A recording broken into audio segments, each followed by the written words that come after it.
പ്രിയമുള്ളവരെ നമസ്കാരം. കഴിഞ്ഞ ദിവസം ദിലീപേട്ടൻ്റെ കോടതി വിധിയുമായി ബന്ധപ്പെട്ട് സംസാരിക്കവേ, നടൻ പൃഥ്വിരാജിനെതിരെ ഞാൻ പറഞ്ഞു എന്ന് പറഞ്ഞുകൊണ്ട്, ഞാൻ പറഞ്ഞ വാക്കുകളിൽ നിന്ന് ചില കാര്യങ്ങൾ അടർത്തിയെടുത്ത് ഈ ഗ്രാഫിക്സ് ക്രിയേറ്റ് ചെയ്തിട്ട് പ്രചരിപ്പിക്കുന്ന കുറേ കാര്യങ്ങളുണ്ട്. അപ്പോൾ അത് എനിക്ക് മറുപടി എന്നോണവും അല്ലാതെയൊക്കെ പലരും പ്രചരിപ്പിക്കുന്നു. ഞാനത് പറയാനുണ്ടായ കാരണമെന്ന് പറയുന്നത്, ദിലീപിനെതിരെ ഉണ്ടായിരുന്ന ഗുരുതരമായ ആരോപണങ്ങളിലൊന്നായിരുന്നു ദിലീപ് പലരുടെയും സിനിമയിലെ കരിയർ നശിപ്പിക്കാൻ ശ്രമിച്ചിട്ടുള്ള ഒരാളാണ്. അപ്പോൾ അതിന്റെ ഭാഗമായിട്ട് ഇതിനു മുൻപ് സംവിധായകൻ ആലപ്പി അഷ്റഫിനെ ദിലീപ് തകർക്കാൻ ശ്രമിച്ചു. ഏതോ ഒരു തിരക്കഥാകൃത്ത് റഫീഖ് സീലട്ട് എന്ന് പറയുന്ന ഒരാളെ ദിലീപ് തകർക്കാൻ ശ്രമിച്ചു. കലാഭവൻ ഷാജോണിനെ അദ്ദേഹം കുഞ്ഞിക്കൂനൻ സിനിമയിൽ വില്ലനായി കാസ്റ്റ് ചെയ്തിരിക്കുന്ന സമയത്ത് ദിലീപ് ഇടപെട്ട് ഷാജോണിനെ ആ സിനിമയിൽ നിന്ന് ഒഴിവാക്കി. പിന്നെ യുവതാരങ്ങൾക്കൊന്നും അവസരം നൽകാതെ മലയാള സിനിമയിൽ നിന്ന് വെട്ടിയൊതുക്കി ഇല്ലാതാക്കാൻ നോക്കി. ഇത്തരത്തിലുള്ള നിരവധി ആരോപണങ്ങളൊക്കെ തന്നെ പലരും ദിലീപിനെതിരെ ഉന്നയിച്ചപ്പോൾ മലയാള സിനിമയ്ക്ക് വലിയ സംഭാവനകൾ നൽകും. തനിക്കൊരു സ്പേസ് കിട്ടിക്കഴിഞ്ഞാൽ മലയാള സിനിമയെ ഇന്ത്യൻ സിനിമയിൽ എന്തൊക്കെയോ ചെയ്തു മറിക്കുമെന്ന് പറഞ്ഞ ഒരു നടനെതിരെ ഞാൻ പരാമർശിച്ചപ്പോൾ അതിന്റെ ഭാഗമായിട്ടാണ് പൃഥ്വിരാജിന്റെ ചില കാര്യങ്ങൾ എനിക്ക് പറയേണ്ടി വന്നത്. ഇതിപ്പോ ആർക്കും ഇവിടെ ആരെയും പേടിച്ചൊന്നും ജീവിക്കേണ്ട കാര്യമൊന്നുമില്ലല്ലോ. ഒരു നടനെന്ന നിലയിലോ, ഒരു സംവിധായകൻ എന്ന നിലയിലോ മറ്റുള്ള അഭിപ്രായങ്ങളല്ല ഞാൻ പറഞ്ഞത്. അദ്ദേഹം സ്വീകരിച്ച ചില നിലപാടുകളും അദ്ദേഹത്തിന്റെ പ്രവൃത്തികളും മാത്രമാണ് ഞാൻ സൂചിപ്പിച്ചത്. അവിടെ എനിക്ക് ഇത് പറയാനുണ്ടായ സാഹചര്യം എന്ന് കാരണമെന്ന് പറയുന്നത്, ഇപ്പൊ ദിലീപിനെതിരെ ഇത്തരം ആരോപണങ്ങൾ ഉന്നയിക്കുന്ന സമയത്തും ഒരു യാഥാർത്ഥ്യം പരിശോധിച്ചു കഴിഞ്ഞാൽ അമ്മയിലെ അംഗങ്ങൾക്ക് പെൻഷൻ കൊടുക്കണമെന്ന ലക്ഷ്യത്തോട് കൂടിയിട്ട് ഒരു വലിയ സിനിമ നിർമ്മിക്കാൻ വേണ്ടി ദിലീപ് തയ്യാറാകുമ്പോൾ സംഭവിച്ചൊരു സിനിമയാണ് ഈ 2020 എന്ന് പറയുന്നത്. 2020 എന്ന് പറയുന്ന ഒരു സിനിമ നിർമ്മിച്ച് അത് പരാജയപ്പെട്ടിരുന്നുണ്ടെന്നുണ്ടെങ്കിൽ തന്റെ ജീവിതത്തിൽ തന്നെ ഒരു വലിയ തകർച്ച അവിടെ മുതൽ ആരംഭിക്കുമായിരുന്നു എന്ന് തിരിച്ചറിയാവുന്നിട്ടും അതിന് അത്രയും വലിയൊരു റിസ്ക് എടുക്കാൻ വേണ്ടിയിട്ട് ദിലീപിന് ദിലീപിനെ പ്രേരിപ്പിച്ച ഒരു ഘടകമെന്ന് പറയുന്നത് തന്റെ സിനിമാ നിർമ്മാണം കൊണ്ട് സമൂഹത്തിൽ അല്ലെങ്കിൽ അമ്മയിലെ മറ്റുള്ള അംഗങ്ങൾക്ക് കൂടി പ്രയോജനപ്പെടണം എന്നൊരു ലക്ഷ്യം കൂടി ഉണ്ടായിരുന്നു. പിന്നീട് 2010 ദിലീപ് മലയാള സിനിമയിൽ കത്തിനിന്ന കാലത്താണ് വിനീത് ശ്രീനിവാസൻ എന്ന് പറയുന്ന മലയാളത്തിന്റെ എക്കാലത്തെയും പ്രിയപ്പെട്ട ഗായകനും സംവിധായകനും ഒക്കെ പുതിയതായ ഒരു സിനിമ ചെയ്യാൻ വേണ്ടി മലയാളത്തിലേക്ക് വരുമ്പോൾ അദ്ദേഹം തന്റെ സുഹൃത്തുക്കളായിട്ടുള്ള കുറച്ചു പേരെ നായകരാക്കി പടം ചെയ്യാൻ വേണ്ടി തീരുമാനിക്കുമ്പോൾ അത് നിർമ്മിക്കാൻ തയ്യാറാകുന്നത് ദിലീപായിരുന്നു. ദിലീപിന്റെ നിർമ്മാണത്തിൽ വരുന്ന ഒരു സിനിമ എന്ന നിലയിലാണ് മലർവാടി ആർട്സ് ക്ലബ്ബ് പോലത്തെ ഒരു സിനിമ സത്യസന്ധമായി പറഞ്ഞാൽ ഞാനൊക്കെ ആദ്യമായി കാണാൻ പോകുന്നത് തന്നെ. അപ്പോൾ അങ്ങനെ അങ്ങനെ ചെയ്ത ഒരാൾ പിന്നീട് ഞാൻ മുമ്പൊരു വീഡിയോയിൽ പറഞ്ഞത് മെമ്പർ രമേശൻ സിനിമയാണ്. മെമ്പർ രമേശൻ അല്ല, തട്ടാശ്ശേരി കൂട്ടമായിരുന്നു. അവിടെ പിന്നീട് അർജുൻ അശോകനെ പോലെയുള്ള പുതിയ പിള്ളേർ വന്ന സമയത്തും ഈ കേസും സാഹചര്യങ്ങളും ഒക്കെ നിലനിൽക്കുന്ന സമയത്തും തട്ടാശ്ശേരി കൂട്ടം പോലൊരു സിനിമയും ഇദ്ദേഹം നിർമ്മിക്കുമ്പോൾ അതിലെ നായകൻ എന്ന് പറയുന്ന അർജുൻ അശോകനും പുതിയ പിള്ളേരുമൊക്കെയാണ്. പിന്നെ മെട്രോ എന്ന് പറയുന്ന സിനിമ ഇതേപോലെ നിവിൻ പോളിയെ നായകനാക്കിക്കൊണ്ട് നിവിൻ പോളിയും ഭാവനയും നായകനും നായികയുമാക്കിക്കൊണ്ട് അദ്ദേഹം തന്നെ നിർമ്മിച്ച മറ്റൊരു സിനിമയാണ്. അപ്പൊ ഞാനിത് പറഞ്ഞത് ദിലീപ് ഇത്തരത്തിലുള്ള സിനിമകൾ ചെയ്യുന്ന സമയത്ത് ദിലീപ് അങ്ങനെ ഇതിനു മുമ്പ് വലിയ രീതിയിൽ വന്നിട്ട് ഇന്റർവ്യൂകളിലൊന്നും ഇരുന്ന് പറഞ്ഞിട്ടൊന്നുമില്ല. ഞാൻ മലയാള സിനിമയിൽ അങ്ങനെ ചെയ്യും, ഞാൻ ഇങ്ങനെ ചെയ്യുമെന്നൊന്നും പറഞ്ഞുകൊണ്ട് ചെയ്തതൊന്നുമല്ല. അദ്ദേഹം ഇത് ചെയ്തു. പക്ഷേ ഞാൻ എന്തൊക്കെയോ മലമറിക്കും എന്ന് പല പ്രാവശ്യം ഇന്റർവ്യൂകളിൽ നിന്ന് പറഞ്ഞ ആളുടെ നിലപാടുകളിൽ പിന്നീട് പ്രവൃത്തികളിലുമുള്ള വൈരുദ്ധ്യമാണ് ഞാനൊന്ന് ചൂണ്ടിക്കാണിച്ചത്. അപ്പൊ ഈ ആവശ്യമില്ലാതെ ഞാൻ പറഞ്ഞൊരു കാര്യത്തിനെ അടർത്തി എടുത്തു കൊണ്ടുപോകുമ്പോൾ സത്യങ്ങൾ നമുക്ക് ഇനിയും പറയാമല്ലോ. അപ്പൊ ഞാൻ പറയാൻ പോകുന്ന സത്യങ്ങൾ കുറച്ചും കൂടെ നിങ്ങൾ കേട്ട് മനസ്സിലാക്കാൻ ശ്രമിക്കുക. ഒരു കാലത്ത് മലയാളത്തിൽ മോഹൻലാലിനെയും മമ്മൂട്ടിയെയും ഒക്കെ തന്നെ ആക്ഷേപിച്ചുകൊണ്ട് അവരുടെ പ്രായത്തെ പരിഹസിച്ചുകൊണ്ട് പ്രായത്തിന് കവിയാത്ത കഥാപാത്രങ്ങൾ എന്തിനാണ് ചെയ്യുന്നത്? ചെറിയ പ്രായത്തിലുള്ള കഥാപാത്രങ്ങൾ വരുന്ന സമയത്ത് ഇത്രയും പ്രായം കൂടിയ ആൾക്കാർ ചെയ്യുമ്പോൾ യുവതാരങ്ങളുടെ അവസരങ്ങൾ നഷ്ടപ്പെടുകയല്ലേ എന്ന അർത്ഥത്തിൽ പൃഥ്വിരാജ് സംസാരിച്ചിട്ടുണ്ട്. നിങ്ങൾക്കെല്ലാവർക്കും അറിയാം, സോഷ്യൽ മീഡിയ ഉള്ള ഒരു കാലത്തായിരുന്നു പൃഥ്വിരാജ് ഇതേ കണക്കൊക്കെ സംസാരിച്ചിരുന്നെന്നുണ്ടെങ്കിൽ ഇന്ന് സോഷ്യൽ മീഡിയയിൽ ഞാനൊക്കെ അഭിപ്രായങ്ങൾ പറയുമ്പോൾ കേൾക്കേണ്ടി വരുന്നതിന്റെ 1000 ഇരട്ടി തെറി കേൾക്കത്തക്ക രീതിയിൽ അഭിപ്രായങ്ങൾ പറഞ്ഞിട്ടുള്ള ഒരാളായിരിക്കും ഒരുപക്ഷെ പൃഥ്വിരാജ്. ഒന്നൊന്ന് ചിന്തിച്ചു കഴിഞ്ഞാൽ അന്നത്തെ കാലത്ത് അതായത് 2003, 2004 മുതൽ ഏകദേശം 2008 വരെയുള്ള കാലഘട്ടത്തിൽ സ്കൂളിലും കോളേജിലുമൊക്കെ പഠിക്കുന്ന ഞങ്ങളുടെയൊക്കെ ഒരു ബാച്ചിൽ പൃഥ്വിരാജിന്റെ അഭിപ്രായങ്ങൾ എത്തണമെങ്കിൽ എത്രത്തോളം അന്ന് തന്നെ പല അഭിപ്രായങ്ങളും വിവാദങ്ങളായിട്ടുണ്ടെന്നുള്ള കാര്യം ആലോചിക്കണം. അപ്പൊ ഇവിടെ അന്ന് ഈ പ്രായത്തിന്റെ പേരിൽ ലാലേട്ടനെയും മമ്മൂക്കയും ഒക്കെ അതായത് പ്രായത്തിന്റെ പേരിൽ ഞാൻ പറഞ്ഞത് അവരുടെ പ്രായത്തിൽ താഴെയുള്ള ഒരു ധാരാളം കഥാപാത്രങ്ങൾ ചെയ്തു കൊണ്ടുവരുന്നതിനെ കുറിച്ചാണ് ഇദ്ദേഹം പറഞ്ഞത്. ഈ ബ്രോഡാഡി എന്ന് പറയുന്ന ഒരു സിനിമ പൃഥ്വിരാജ് സംവിധാനം ചെയ്ത് അഭിനയിച്ചതാണ്. അപ്പൊ ഇതിനകത്ത് ലാലേട്ടന്റെയും മീനയുടെയും മകനായി അഭിനയിക്കുന്ന പൃഥ്വിരാജാണ്. യഥാർത്ഥത്തിൽ ആ കഥാപാത്രം എന്ന് പറയുന്നത് ഒരു 25 26 വയസ്സുള്ള ഒരാൾ ചെയ്യേണ്ടിയിരുന്ന ഒരു കഥാപാത്രമാണ്. അപ്പൊ ആ ഒരു കഥാപാത്രം ഒരു സംവിധായകൻ എന്ന നിലയിൽ വേണമെങ്കിൽ മറ്റേതെങ്കിലും യുവതാരത്തെ വെച്ച് ചെയ്തിരുന്നുണ്ടെങ്കിൽ ആ കഥാപാത്രം കുറച്ചും കൂടെ മനോഹരമാവുകയും കുറച്ചും കൂടെ അതിനെ ഒരു യുക്തിഭദ്രമായിട്ടുള്ളൊരു ഫീല് വരികയും ചെയ്തേനെ. പക്ഷെ പകരം ഇദ്ദേഹം തന്നെയാണ് അവിടെ അഭിനയിച്ചത്. ഇദ്ദേഹം അഭിനയിക്കുന്നതുകൊണ്ട് കുഴപ്പമൊന്നുമില്ല. ഞാൻ പറഞ്ഞത് ഞാൻ നേരെ ഈ പറഞ്ഞ പഴയ കാര്യങ്ങളിലേക്ക് പോകും. ഒരു കാലത്ത് ലാലേട്ടനെയും മമ്മൂക്കയും പ്രായത്തിൽ കുറഞ്ഞ കഥാപാത്രങ്ങൾ ചെയ്ത് യുവതാരങ്ങളുടെ അവസരങ്ങൾ നഷ്ടപ്പെടുത്തുന്നതിന് ഇവർ കാരണമാകുന്നു എന്ന് പറഞ്ഞിട്ടുള്ള അതേ നടൻ പിന്നീട് ലാലേട്ടന്റെ മകനായിട്ട് സ്വന്തം സംവിധാനത്തിൽ തന്നെ അങ്ങ് അഭിനയിക്കുകയാണ്. മറ്റൊരാൾ സംവിധാനം ചെയ്യുന്നൊരു സിനിമയാണെന്നുണ്ടെങ്കിൽ പറയാം. എന്നെ ഇങ്ങനെ ഒരു സിനിമയിലേക്ക് വിളിച്ച സമയത്ത് എനിക്ക് സബ്ജക്റ്റ് ഇഷ്ടപ്പെട്ടതുകൊണ്ട് ഞാൻ പോയതാണ്. ഇവിടെ സ്വന്തമായി സംവിധാനം ചെയ്യുമ്പോൾ ആ സിനിമയോട് നീതി പുലർത്താൻ വേണ്ടിയിട്ട്, ആ കഥാപാത്രത്തോട് നീതി പുലർത്താൻ വേണ്ടിയിട്ടും, താൻ മുമ്പ് പറഞ്ഞിട്ടുള്ള കാര്യവാക്കുകളോട് നീതി പുലർത്താൻ വേണ്ടിയിട്ടും വേണമെങ്കിൽ അത് ചെയ്യാം. അത് ചെയ്തിരുന്നില്ല. അതേപോലെ തന്നെ ഒരു സമയത്ത് ഈ അന്യഭാഷാ സിനിമകൾ കേരളത്തിൽ വന്ന് വലിയ രീതിയിൽ ഹിറ്റടിക്കുന്ന ഒരു സമയമുണ്ടായിരുന്നു. അല്ലു അർജുന്റെ സിനിമകളും, വിജയുടെ സിനിമകളും ഒക്കെ മലയാളത്തിൽ വലിയ ഹിറ്റടിക്കുമ്പോൾ, ഇവിടുത്തെ അക്കാലത്തെ പുതിയ ഒരു യുവതലമുറയിൽപ്പെട്ട ഒരു നടൻ എന്ന നിലയിൽ വളർന്നു വന്നുകൊണ്ടിരിക്കുന്ന പൃഥ്വിരാജിന്റെ പല സിനിമകളും തിയേറ്ററിക്കലി പരാജയപ്പെടുന്ന സമയത്ത് ഇദ്ദേഹം ഈ അല്ലു അർജുന്റെ സിനിമകളും, വിജയുടെ സിനിമകളും ഇവിടെ വന്ന് വിജയിക്കുന്നതിനെ, അല്ലെങ്കിൽ അതിന്റെ ഡിസ്ട്രിബ്യൂഷൻ ചെയ്തുകൊണ്ട് അതിന് തിയേറ്ററുകൾ കൊടുക്കുന്നതിനെയൊക്കെ കുറിച്ച് പരിഹസിച്ച് സംസാരിച്ചിട്ടുള്ള ഒരാളാണ്.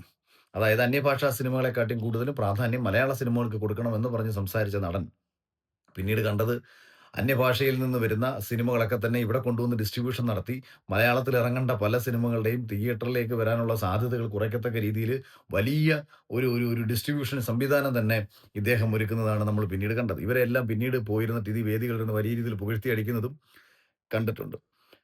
പിന്നെ ഇനി മൂന്നാമത്തെ കാര്യം. പല ആൾക്കാരും വന്നിരുന്ന് പറയുന്നത്, ഇദ്ദേഹം ഒരുപാട് പുതിയ സംവിധായകർക്ക് അവസരം കൊടുത്തു എന്നുള്ളതാണ്. ഞാൻ സംവിധായകർക്ക് അവസരം കൊടുത്തതിനെ പറ്റി ഞാൻ ഒരിടത്തും പറഞ്ഞിട്ടില്ല. സംവിധായകർക്ക് അവസരം കൊടുക്കുകയല്ല യഥാർത്ഥത്തിൽ ഇവരാരും ചെയ്യുന്നത്. സംവിധായകരുടെ കയ്യിലുള്ള മികച്ച കഥകളും, മികച്ച കഥാപാത്രങ്ങളും തങ്ങൾക്ക് ചെയ്യാൻ വേണ്ടിയിട്ട് അതിനൊരു ഡേറ്റ് കൊടുക്കുകയാണ് ഇവർ ചെയ്യുന്നത്. ഇവർ നിർമ്മിച്ചോ ഇല്ലയോ എന്നാണ് ഞാൻ ചോദിച്ചത്. അതായത് മമ്മൂക്കയാണ് മലയാളത്തിൽ ഏറ്റവും കൂടുതൽ പുതിയ സംവിധായകർക്ക് വേണ്ടിയിട്ട് ഡേറ്റ് കൊടുത്തിട്ടുള്ള പുതിയ സംവിധായകരെ മലയാളത്തിലേക്ക് കൊണ്ടുവന്നിട്ടുള്ള മലയാളത്തിന്റെ മഹാനടൻ മമ്മൂക്ക തന്നെയാണ്. അതേ കണക്ക് ദുൽഖർ സൽമാൻ തൊട്ട് ഇങ്ങോട്ട് പല ആൾക്കാരും ചെയ്തിട്ടുള്ളത് പുതിയൊരു ടീമുമായിട്ട് വന്ന് സിനിമ ചെയ്യുകയാണ്. ഇപ്പൊ ദുൽഖറിന്റെ എൻട്രി എന്താണെന്ന് ആലോചിച്ച് നോക്കൂ. അദ്ദേഹത്തിന് വേണമെങ്കിൽ ഇന്ത്യയിലെ ഏറ്റവും ടോപ്പ് സംവിധായകന്റെ ഒപ്പം ഒരു സിനിമ ചെയ്തുകൊണ്ട് ഇന്ത്യ ഒട്ടാകെ അറിയപ്പെടുന്ന ഒരു സിനിമ ചെയ്തുകൊണ്ടൊക്കെ അദ്ദേഹത്തിന് എൻട്രി എടുക്കാം. അദ്ദേഹത്തിന്റെ അച്ഛനുള്ള സ്വാധീനം നിങ്ങൾക്ക് എല്ലാവർക്കും അറിയാം. പക്ഷേ മലയാള സിനിമയിലേക്ക് ദുൽഖർ സൽമാൻ വരുന്നത് തന്റെ സുഹൃത്തുക്കളുമായി ചേർന്ന് അന്നത്തെ കാലത്ത് ഒരു ഷോർട്ട് ഫിലിം പോലെ ചെയ്ത ഒരു കൊച്ചു സിനിമയിലൂടെയാണ് ദുൽഖർ സൽമാൻ മലയാളത്തിലേക്ക് എൻട്രി ആവുന്നത്. അവിടെ സ്വാധീനമൊന്നും നോക്കിയിട്ടോ പിടിച്ചതോ ഒന്നും ചെയ്തിട്ടില്ല. അവിടെ പുതിയൊരു സംവിധായകൻ ഉണ്ടാവുന്നു, പുതിയൊരു ടീം ഉണ്ടാവുന്നു, അങ്ങനെയാണ് അവിടെ വരുന്നത് തന്നെ. പിന്നീട് ദുൽഖർ എത്രയോ സിനിമകളിൽ പുതിയ സംവിധായകർക്കാണ് ഡേറ്റ് കൊടുത്തത്. ഇപ്പോഴും ലോക ഉൾപ്പെടെയുള്ള സിനിമകൾ ചെയ്യുമ്പോൾ ദുൽഖർ അതിൽ കയറി അഭിനയിച്ച് തന്റെ ഈ സിനിമ പരാജയപ്പെട്ട് കഴിഞ്ഞാൽ ഉണ്ടാവുന്ന സാമ്പത്തിക നഷ്ടത്തെക്കുറിച്ച് ചിന്തിക്കണമെങ്കിൽ അദ്ദേഹത്തിന് എന്ത് ചെയ്യണം? അതിലൊരു പ്രധാന കഥാപാത്രം അദ്ദേഹം അഭിനയിച്ചാൽ മതി. കാര്യം അദ്ദേഹത്തിന് അത്രയും മാർക്കറ്റിൽ മൂല്യമുണ്ട്. അപ്പോൾ അതിനേക്കാൾ ഉപരി നസ്ലിനെയും അല്ലെങ്കിൽ ഈ ഒരു പുതിയ ഇപ്പം ചന്തു അതേപോലെ കല്യാണിയെ പോലെ ഒരു പെൺകുട്ടിക്ക് ഇങ്ങനെ ഒരു സൂപ്പർ ഹീറോ കഥാപാത്രം കൊടുത്തുകൊണ്ട് ഇത്രയും വലിയൊരു സിനിമ നിർമ്മിക്കാൻ വേണ്ടിയിട്ട് വലിയൊരു ധൈര്യം കാണിച്ചിട്ടുള്ള അല്ലെങ്കിൽ വലിയ വിപ്ലവകരമായ തീരുമാനമെടുത്തിട്ടുള്ള ഒരാളാണ് ദുൽഖർ സൽമാൻ. അദ്ദേഹം ഒരു ഇതിലും വന്നിരുന്നിട്ട് പറഞ്ഞിട്ടൊന്നുമില്ല. ഞാൻ മലയാള സിനിമയെ മലമറിക്കും. എനിക്കൊരു സ്പേസ് കിട്ടിക്കഴിഞ്ഞാൽ എന്തെങ്കിലുമൊക്കെ ഞാൻ ചെയ്യും എന്നൊന്നും പറയാതെ തന്നെ ഇത് ചെയ്ത് കാണിച്ചു കൊടുത്ത ആളാണ് ദുൽഖർ സൽമാൻ. അപ്പൊ ഞാനീ പറഞ്ഞത് ഈ നിലപാടുകളിലുള്ള പിന്നെ ഇദ്ദേഹത്തെ പൃഥ്വിരാജിനെ പലപ്പോഴും നിലപാടിന്റെ രാജകുമാരൻ എന്നൊക്കെ വിശ്വസിച്ച് ഈ ചില സിനിമകൾ എടുക്കുകയും കേരളത്തിലെ ഒരു വിഭാഗം ആൾക്കാരെ പ്രീണിപ്പിക്കുന്നതിന്റെ പേരില് അവരിൽ കുറച്ച് പേർ എല്ലാവരെയും ഒന്നും തെറ്റിദ്ധരിപ്പിക്കാനൊന്നും പറ്റത്തില്ല. അവരിൽ കുറച്ച് പേർ ഇദ്ദേഹത്തിനെ സപ്പോർട്ട് ചെയ്തിട്ടുണ്ട് എന്നതിനുപരി അല്ലെങ്കിൽ ബിജെപിക്കാർ എതിർക്കുന്നു എന്നൊരു കാരണം കൊണ്ട് ഇവരാരും വലിയ മറ്റേ നിലപാടുകളുടെ രാജകുമാരന്മാരൊന്നും ആയി മാറുന്നില്ല. ഞാനത് സൂചിപ്പിച്ചതാണ്. അതിന്റെ ഇടയ്ക്ക് ആരോ പറഞ്ഞു മറ്റേ ഇദ്ദേഹം കുരുതി എന്ന് പറയുന്ന സിനിമ നിർമ്മിച്ചിട്ട് അതിനകത്ത് പുതിയ ആൾക്കാർക്ക് അവസരം കൊടുത്തുന്ന്. കുരുതിയിലെ നായകൻ പൃഥ്വിരാജാണ്. ഞാൻ പറഞ്ഞത് അദ്ദേഹം അവിടെ റിസ്ക് എടുക്കുന്നില്ല. പൃഥ്വിരാജ് എന്ന് പറയുന്ന ഒരു നായകന്റെ മാർക്കറ്റ് മൂല്യത്തെ മുൻനിർത്തി തന്നെ വെച്ച് മാർക്കറ്റ് ചെയ്യുന്ന ഒരു സിനിമ അയാൾ ചെയ്തിട്ട് അതിലെ കഥാപാത്രങ്ങൾ ചെയ്യാൻ വേണ്ടിയിട്ട് പുതിയ ആൾക്കാരെ വിളിക്കുന്നത് എന്തിനാ? പുതിയ ആൾക്കാരെ വിളിച്ചാൽ കുറച്ച് കാശ് കൊടുത്താൽ മതി. അതാണ് ഏറ്റവും വലിയ ഗുണം. സിനിമയിലുള്ള ആൾക്കാരെ വിളിക്കുമ്പോൾ കുറച്ചുകൂടെ കാശ് കൊടുക്കണം. പുതിയ നായകന്മാരെ വെച്ചൊരു പടം ചെയ്യുന്നതാണ് റിസ്ക്. പുതിയ നായകന്മാരെ വെച്ച് പടം ചെയ്യുമ്പോൾ അത് തിയേറ്ററിൽ വിജയിക്കുമോ ഇല്ലയോ എന്നുള്ള ഉറപ്പൊന്നും നമുക്ക് കിട്ടില്ല. അപ്പൊ ഈ യാഥാർത്ഥ്യങ്ങൾ മനസ്സിലായി. ഞാനിത് പറഞ്ഞെന്തിനാണ്? ഇതെന്നെ കൊണ്ട് പറയിപ്പിച്ചതാണ്. അതേസമയം ഇപ്പുറത്തെ ദിലീപ് ഇങ്ങനൊന്നും ചെയ്തിരുന്നില്ല എന്നെനിക്ക് പറയേണ്ടി വരുന്നത് ഇത് ഞാനീ പറയുന്നതിനകത്തെല്ലാം വസ്തുതകൾക്കപ്പുറത്തേക്ക് ഒരു കാര്യങ്ങളുമില്ല. എനിക്ക് ഇവരാരോടും എന്തെങ്കിലും വിരോധമില്ല. പിന്നെ ഇതിന്റെ പേരിൽ നമ്മുടെ അടുത്ത് താരതമ്യം ചെയ്യാൻ വരുന്നു. നോക്കൂ, ഈ ഒരു സിനിമയിൽ ഇന്നത്തെ കാലത്ത് ഒരു സിനിമയിൽ ഒരു സംവിധായകന്റെ കഴിവെന്ന് പറയുന്നത് യഥാർത്ഥത്തിൽ ആ സിനിമയ്ക്ക് മുടക്കുന്ന പണത്തിന്റെ കൂടി അടിസ്ഥാനത്തിലാണ്. സന്തോഷ് പണ്ഡിറ്റിനെ നിങ്ങൾ വിളിച്ചു കൊണ്ടുപോയിട്ട് ഒരു 20 കോടി രൂപ മുതൽ മുടക്കിൽ ഒരു സിനിമ നിർമ്മിച്ചാൽ സന്തോഷ് പണ്ഡിറ്റ് ഇന്നത്തെ പല സംവിധായകരെക്കാളും മികച്ച സിനിമകൾ ചെയ്ത് കാണിക്കാൻ ശേഷിയുണ്ട്. ഇതേപോലെ ജെയിംസ് കാമറൂണിനെ വിളിച്ചോണ്ട് വന്നിട്ട് ഒരു 5,00,00,000 കൊടുത്തിട്ട് വലിയൊരു സിനിമ എടുക്കാൻ പറഞ്ഞാൽ അദ്ദേഹത്തിന് അത് ചെയ്യാൻ പറ്റണമെന്നില്ല. ചില സിനിമകളുടെ ക്വാളിറ്റി ഈ പറയുന്ന ക്രിയേറ്റിവിറ്റിയേക്കാൾ ഉപരി പൈസയുടെ കൂടി ബാധിച്ചിരിക്കും. ചില സിനിമകൾക്ക് ഇപ്പൊ 1,00,00,000 ബഡ്ജറ്റ് തീരേണ്ട ഒരു സിനിമ ക്രിയേറ്റീവായിട്ട് ഭയങ്കര തിങ്കിങ് കപ്പാസിറ്റി ഉള്ള ആളെ സംബന്ധിച്ച് സബ്ജക്റ്റ് വൈസ് അത് ജനത്തോട് പറയാൻ പറ്റും. ഇപ്പൊ 'ജെ ജെ ഹേ' എന്ന് പറയുന്ന ഒരു സിനിമ ഇവിടെ വിജയിക്കുമ്പോൾ അതിന്റെ സബ്ജക്റ്റാണ് വിജയിക്കപ്പെടുന്നത്. അതിന്റെ മേക്കിങ്ങോ അതിന്റെ മറ്റുള്ള ടെക്നിക്കൽ ക്വാളിറ്റിയോ ഒന്നുമല്ല. ആ കണ്ടന്റാണ് പ്രാധാന്യം. അവിടെ കണ്ടന്റ് വിജയിക്കപ്പെടുകയാണ്. പിന്നെ അതേപോലെ ഇപ്പം ഗുരുവായൂർ അമ്പലനടയിൽ പ്രൊഡ്യൂസ് ചെയ്തെന്ന് പറയുന്നത്. ഗുരുവായൂർ അമ്പലനടയിൽ പ്രൊഡ്യൂസ് ചെയ്തതിനകത്ത് നായകൻ പൃഥ്വിരാജാണ്. അപ്പൊ ഇത് ആരാണ് ഈ പൃഥ്വിരാജിന് വേണ്ടിയിട്ട് ഇത്തരത്തിലുള്ള ന്യായീകരണങ്ങൾ ഉന്നയം നിരത്തുന്നതെന്ന് എനിക്ക് മനസ്സിലാവുന്നില്ല.